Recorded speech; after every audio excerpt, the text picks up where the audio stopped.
Hello and welcome to QEDNG. I am Adanma Amairi, and as you know, I'm not alone. I'm with Olumide Yoda.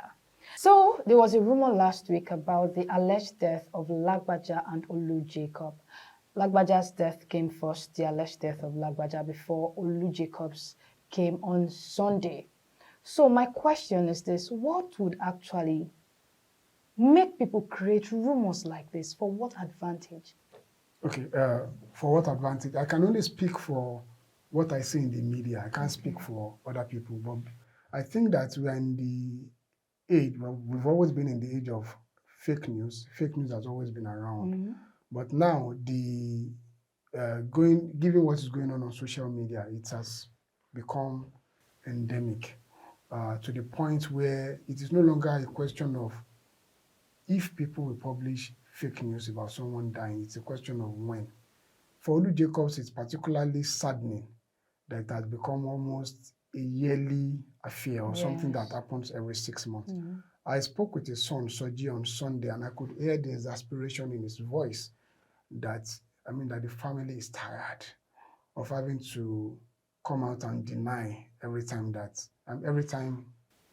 news comes out. Every time they have to debunk that news, that it's taking a toll on the family. And while I spoke to him, he said that his mom was also at that moment answering calls from people telling them that his dad was alive. That they even had to take him to Ikoyi Club on Sunday to prove to the world that the man was alive. So why do this happen? It's a question of engagement for a lot of people, even when they know that the man is not dead. Okay, so for instance, now these days when everybody wants some kind of engagement, people want to make money, monetization of social media. You post on Twitter, for instance, that Olu Jacob is dead, RIP legend. People will engage, even if people want to say to you that it is a lie that Olu Jacob is not dead. For people, that is also some form of engagement. So they won't take the story down, because they know that the more people engage with that post, either to commiserate with the family or to even say that no, what you have published is false, it is some form of engagement. So unfortunately, that is what we are seeing now. Like I said, stories about people dying, fake news about people dying is not new. Those of us who have been in the game for a while will remember that of Zik, Nnamdi Azikiwe. In fact, there was a politician back then that said that he was there when Zik died. Meanwhile, Zik didn't die. So now it's getting worse. It's not only stories about death, it's all kinds of stories that you see.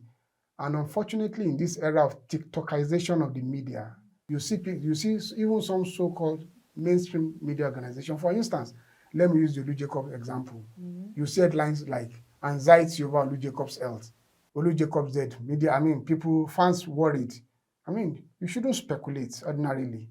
The media shouldn't speculate about anything, let alone death, because there's a finality to death.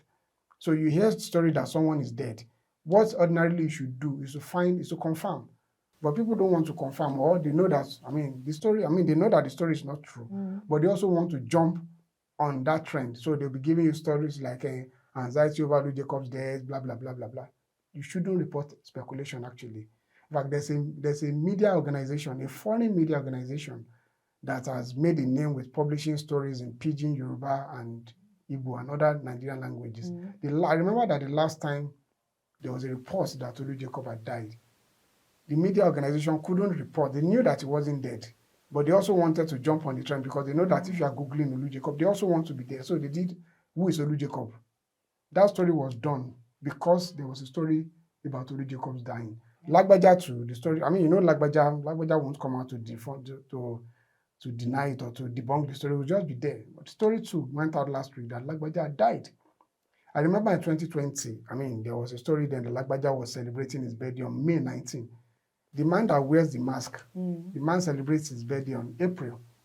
But then, because the story had started that May 19 was his birthday, everybody jumped on it. A former vice president of Nigeria even tweeted about it, wishing Lagbaja a happy birthday. Meanwhile, the man celebrated his birthday the month before.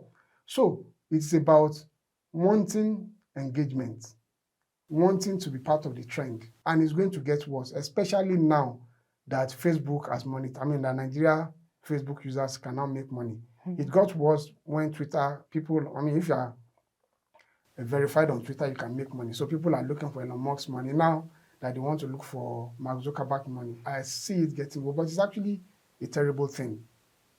In the media, you don't speculate. Once you hear something, I mean, we are trained in the media to first see everything you see as a lie.